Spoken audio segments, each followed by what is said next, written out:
तू गोला के सिक्का नहीं पूरा 2000 रहलो। तू गोला के सिक्का ना पूरा 2000 रहलो।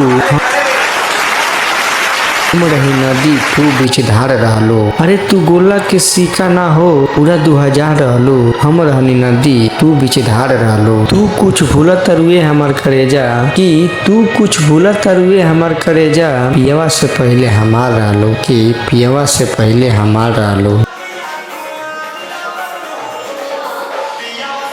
हमार रहलू हमरे रहबू। तू हमार रहलू हमरे रहबू केहू और के होखे ना देम। और तू बेखौफ होके प्यार कराइए हमार करेजा। तू बेखौफ होके प्यार कराइए हमार करेजा। तेरा जिंदगी पर कबहू दाग लागे ना दे।